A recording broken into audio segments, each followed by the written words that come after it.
जय हिंद। मैं शिवम आप सभी लोगों को स्वागत करता हूं। आशा करता हूं आप सभी लोग अच्छे होंगे और मस्त होंगे। और आप लोगों का जो पढ़ाई है एसएससी जीडी का वो अब खत्म हो गया होगा। अब आप लोग क्या कर रहे होंगे, रिवाइज कर रहे होंगे, ठीक है। और बहुत सारे भाई एवं बहन लोगों का जो एग्जाम है वो हो चुका है। हमारा भी जो एग्जाम था 7 फरवरी के फर्स्ट शिफ्ट में हो गया भाई, धनबाद में, ठीक है। और बहुत सारे भाई एवं बहन लोगों का जो अभी एग्जाम है वो बाकी है। तो वो कैसे अपना मतलब जो क्वेश्चन है वो मतलब किस लेवल का क्वेश्चन एग्जाम में आ रहा है, उनको किस तरह से तैयारी करके वहाँ पे जाना चाहिए ताकि उनका जो स्कोर है वो और बेहतर हो सके। तो इस वीडियो के माध्यम से मैं आज आप लोगों को बताने वाला हूँ और ये भी बताने वाला हूँ कि जो प्रीवियस ईयर का क्वेश्चन था 2024 का और अभी 2025 में जो क्वेश्चन आ रहा है उसी लेवल का है, उससे टफ है, ठीक है। तो इस वीडियो के माध्यम से आज आप लोगों को पता चलेगा, तो वीडियो के लास्ट तक जरूर बने रहिएगा। तो यहाँ पर सबसे पहले ये भी जान लीजिए कि ये जो वीडियो देख रहे हैं दो चैनल के माध्यम से देख रहे होंगे, एक बेस्ट रिवाइज के माध्यम से और एक शिवम मावी टॉक्स के नाम से, ठीक है। तो यहाँ पे हम शुरुआत करते हैं। सबसे पहले यहाँ पे हम जो बात आप लोगों को बताएंगे वो रीजनिंग से रिलेटेड जो क्वेश्चन होगा वो बताएंगे, यानी रीजनिंग में किस किस टॉपिक से क्वेश्चन उठाया था। उसके बाद मैथ से आएगा, उसके बाद जीके जीएस में कहाँ से क्वेश्चन आया था, ठीक है। और यहाँ पे ये भी बताएंगे कि किस सब्जेक्ट में जो क्वेश्चन है वो टफ था। तो वीडियो के लास्ट तक आपको क्या करना है, बने रहना है, ठीक है। तो यहाँ पर देखिए, सबसे पहले यहाँ पे हम आप लोगों को बताते हैं रीजनिंग। रीजनिंग में जो क्वेश्चन आया था कोडिंग डिकोडिंग से 3 क्वेश्चन बना था भाई। मेरे शिफ्ट में 7 फरवरी के फर्स्ट शिफ्ट में कोडिंग डिकोडिंग से 3 क्वेश्चन आया था, सीटिंग अरेंजमेंट से 2 क्वेश्चन आया था। और देखिए सीटिंग अरेंजमेंट का जो क्वेश्चन आता है 3 टाइप का आता है, ठीक है। एसएससी जीडी में वो एक आता है वर्गाकार टेबल वाला, एक आता है गोलाकार टेबल वाला और एक आता है उत्तर दक्षिण करके, यानी उत्तर के मुख करके बैठा है या दक्षिण के मुख करके बैठा है। तो हम लोग के जो एग्जाम में आया था, शिफ्ट में जो आया था वो उत्तर के मुख करके बैठा हुआ था 6 आदमी और इस टाइप से क्वेश्चन दिया हुआ था भाई। तो आपको क्या करना है, इन तीनों टाइपों को रिवाइज करके जाना है। अगला है एनालॉजी से क्वेश्चन आया था, एनालॉजी का एक क्वेश्चन था, सीरीज का 2 क्वेश्चन आया था भाई, डाइस यानी पासा का भी क्वेश्चन एक आया था, ब्लड रिलेशन से क्वेश्चन था, वेन डायग्राम से भी क्वेश्चन था। वेन डायग्राम से क्वेश्चन था कैसे, जो बता देता हूँ यहाँ पे, ठीक है। देखिए पहले तो यहाँ पर जो मैं बता रहा हूँ सिर्फ टॉपिक का नाम इसलिए बता रहा हूँ क्योंकि देखिए आप लोगों को भी पता है कि एसएससी की तरफ से एनालिसिस बैन है, क्वेश्चन हम नहीं बता सकते लेकिन टॉपिक बता सकते हैं कि किस किस टॉपिक से क्वेश्चन आ रहा है। आप उसको क्या कीजिए, पढ़ लीजिए। तो यहाँ पर देखिए वेन डायग्राम, वेन डायग्राम से जो क्वेश्चन आया था वो मैं बताता हूँ। जैसे मान लेते हैं एक कॉपी है, ठीक है, एक कॉपी एक कलम और मान लेते हैं एक किताब है, ठीक है। एक कॉपी एक कलम एक किताब, तो इसका वेन डायग्राम कैसा बनेगा, ठीक है। इसी तरह से क्वेश्चन वेन डायग्राम को देखने को मिल रहा है भाई एग्जाम में। तो आपको क्या करना है, रिवाइज करके जाना है। ऐसे ही मान लेते हैं एक और क्वेश्चन हम दे देते हैं वेन डायग्राम से। जैसे मान लीजिए कि यहाँ पर देखिए फल है, फल में आ गया सेब और उसके बाद आ जाता है मान लेते हैं सब्जी। तो इसका जो वेन डायग्राम बनेगा, फल सेब और सब्जी का वेन डायग्राम कैसे बनेगा, इस टाइप से क्वेश्चन पूछा जा रहा है। तो आपको क्या करना है, रिवाइज करके जाना है ताकि आपका 2 नंबर सही हो सके भाई। देखिए इसी तरह से आगे और क्वेश्चन आया था कथन निष्कर्ष से क्वेश्चन। वो तो पता है, निश्चित है कि एक क्वेश्चन आता है कथन और निष्कर्ष से, तो इसको भी कवर करना है आपको। फिर एक आया था दर्पण यानी मिरर इमेज से क्वेश्चन आया था। एक था यहाँ पे पेपर फोल्डिंग और पेपर कटिंग, यानी पेपर फोल्डिंग या कटिंग से क्वेश्चन आपको देखने को मिलेगा एग्जाम में। मेरे एग्जाम में पेपर कटिंग से आया था भाई। एक आया था फिगर सीरीज से, फिगर सीरीज से भी क्वेश्चन आ रहा है। जैसे 4 फिगर दिया हुआ रहेगा और पूछेगा कि अगला जो फिगर आएगा 5वां फिगर वो कैसा बनेगा, तो इस टाइप से क्वेश्चन आएगा। अगला है फिर सन्निहित आकृतियां, एक आकृति दिया हुआ रहेगा और 4 विकल्प, 4 विकल्प में यह दिया रहेगा कि इन 4 विकल्पों में कौन सा जो आकृति है इस फिगर में सन्निहित है और उसको घुमाने का अनुमति नहीं देता है। क्वेश्चन आता है ना, तो इस टाइप से भी क्वेश्चन आपको देखने को मिल रहा है भाई। तो ये जो इम्पोर्टेंट टॉपिक था रीजनिंग से रिलेटेड वो मैं आप लोगों को बताया हूँ। और यहाँ पर देखिए मैं ये भी बताऊंगा, रीजनिंग है जो बहुत ही इजी आ रहा है भाई।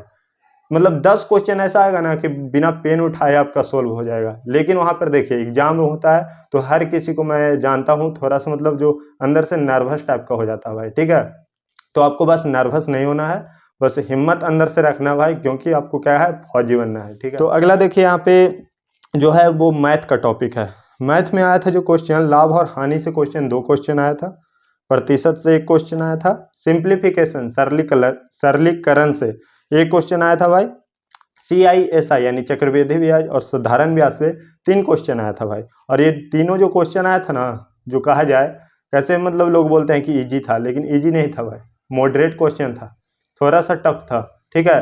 3 साल का चक्रवृद्धि ब्याज जो है इस टाइप से क्वेश्चन पूछा जा रहा है। मैं पूरा क्वेश्चन नहीं बता सकता हूँ, लेकिन यहाँ तक हिंट कर सकता हूँ। अगला है औसत। औसत से 2 क्वेश्चन आया था। अगला है फिर जो टॉपिक है वो समय और कार्य है। समय और कार्य से टाइम एंड वर्क से 1 या 2 क्वेश्चन देखने को मिल रहा है हर शिफ्ट में, लेकिन मेरे शिफ्ट में 2 क्वेश्चन आया था भाई। मेंसुरेशन से 1 क्वेश्चन आया था, ठीक है। अर्धवृत्त से क्वेश्चन आया था मेंसुरेशन से। अगला है चाल समय, यानी समय दूरी से जो क्वेश्चन है टाइम एंड डिस्टेंस से, ये भी क्वेश्चन आपको देखने को मिल रहा है और मेरे शिफ्ट में 2 क्वेश्चन आया था भाई, और उसमें औसत दूरी पूछा गया था। अगला है अनुपात और समानुपात। अनुपात और समानुपात से भी ये क्वेश्चन देखने को मिलेगा एग्जाम में भाई। अगला है एलसीएम एचसीएफ। एलसीएम एचसीएफ से भी एक क्वेश्चन आया था मेरे शिफ्ट में, ठीक है। तो इन सभी टॉपिकों को आपको क्या करना है, रिवाइज करके जाना है।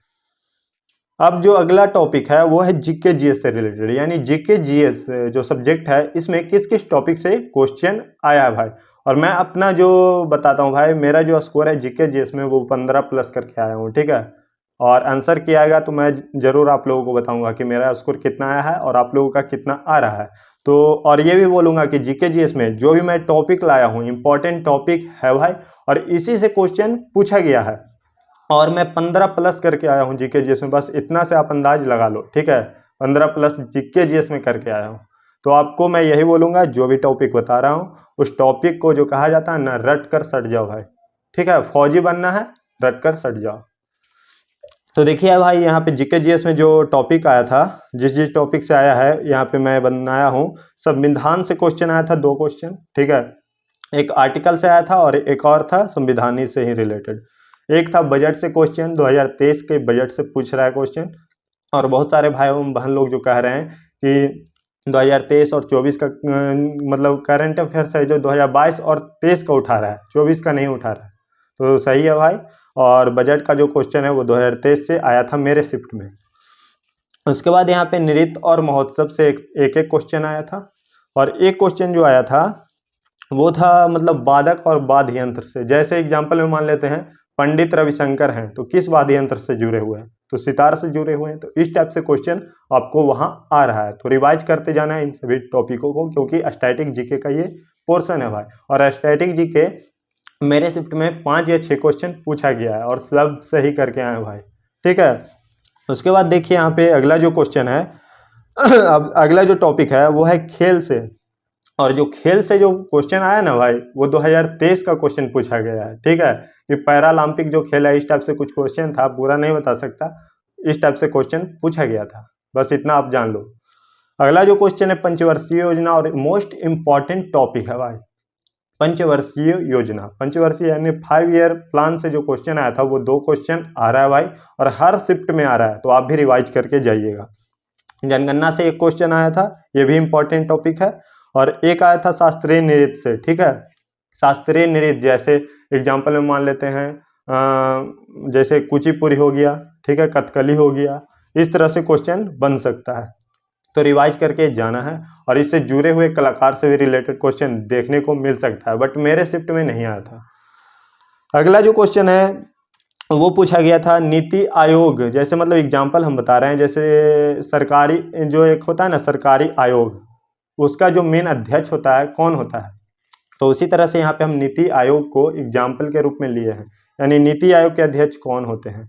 तो इस तरह से भी क्वेश्चन एग्जाम में आपका बन रहा भाई, लेकिन ये क्वेश्चन नहीं आया था, नीति आयोग वाला क्वेश्चन आया नहीं था, लेकिन मैं एग्जाम्पल दे रहा हूँ। जैसे इसरो है, DRDO का है, इस तरह से मतलब इसका जो अध्यक्ष कौन है वो पूछा जा सकता है, तो आपको क्या करना है, रिवाइज करके जाना है।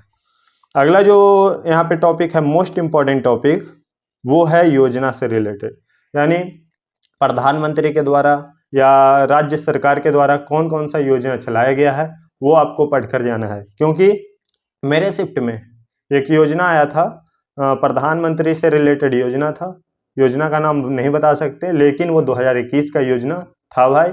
और हम उसको एकदम जो कहा जाता है 100% करेक्ट, वो करेक्ट करके आए हैं, सही करके आए हैं, ठीक है। तो मैं जितना बता रहा हूँ भाई, बस इन सभी टॉपिकों पर जो होता है एक नज़र वो आप डाल कर जाना, हो सके आपका भी भाई स्कोर अच्छा हो जाए। और जिन भाई अगर ये वीडियो देख रहे हैं और इन सभी टॉपिकों को पढ़ कर जाते हैं और वहाँ सही कर लेते हैं, अच्छा स्कोर कर लेते हैं, तो हमें कमेंट करके ज़रूर बताइएगा। अगला जो टॉपिक है वो है भाई बाधक और वाद्य यंत्र वो तो बता दिए हैं आप लोगों को। तो इस तरह से जीके में क्वेश्चन पूछ रहा है भाई। और भी एक क्वेश्चन आया था, वो है देखिए रसायन शास्त्र से, केमिकल जो केमिस्ट्री से क्वेश्चन है भाई, उसमें पूछ दिया था हम लोगों का जो क्वेश्चन था वो, मतलब कहा जाता है एक तरह से जो क्वेश्चन था ध्यान में नहीं आ रहा है, लेकिन रसायन शास्त्र से क्वेश्चन था, ठीक है। तो इन सभी टॉपिकों को आपको कवर करते जाना है। और जो अगला है वो हिंदी का है भाई। हिंदी में जो क्वेश्चन पूछा जा रहा है वो ज़्यादा करके बर्तनी से क्वेश्चन आ रहा है, पर्यायवाची से आ रहा है और तत्सम तद्भव से आ रहा है भाई। देखिए यहाँ पे बर्तनी से जो क्वेश्चन आ रहा है ना, वो मतलब 4 विकल्प दिया हुआ है और बोला जाएगा ऊपर में हेडिंग में कि दिए हुए विकल्पों में से कौन सा जो विकल्प है वो अशुद्ध है, मतलब गलत लिखा हुआ है, और 3 शुद्ध मतलब 3 सही लिखा हुआ रहेगा बर्तनी, और कौन सा गलत लिखा हुआ रहेगा वो आप लोगों को मतलब वहाँ पे चूज करना है और सही जो करेक्ट आंसर है वो लगाना है। पर्यायवाची शब्द जो आएगा वो 2 या 3 क्वेश्चन आएगा भाई, मेरे में तो 2 क्वेश्चन आया था, ठीक है। पर्यायवाची शब्द से रिलेटेड क्वेश्चन, और जो पर्यायवाची शब्द से रिलेटेड क्वेश्चन आया था वाक्य बना हुआ था और उसमें दर्शाया हुआ था कोई शब्द, ठीक है, और उसका पर्यायवाची क्या होगा, इस टाइप से क्वेश्चन एक आया था, ठीक है। और एक तो ऐसे ही मतलब दे दिया था, कोई शब्द था उसका पर्यायवाची शब्द पूछ दिया था।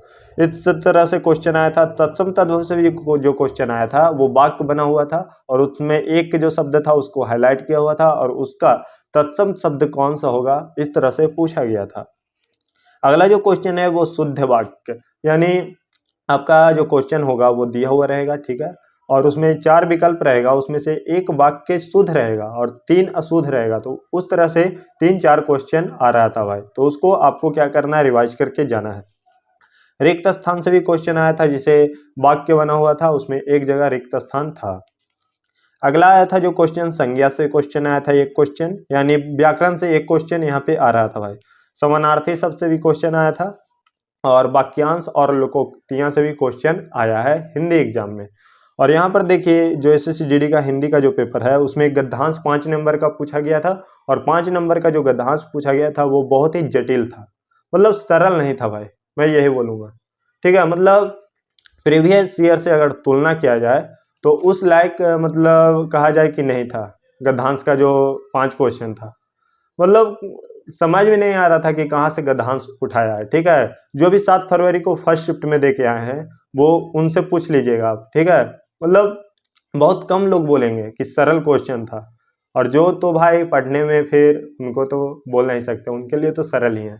लेकिन जो मतलब एक तरह से मिड क्या बोले, मतलब बीच बीच में जो होता है ना, बीच बीच में है ना, तो वो भी फंस जाएंगे।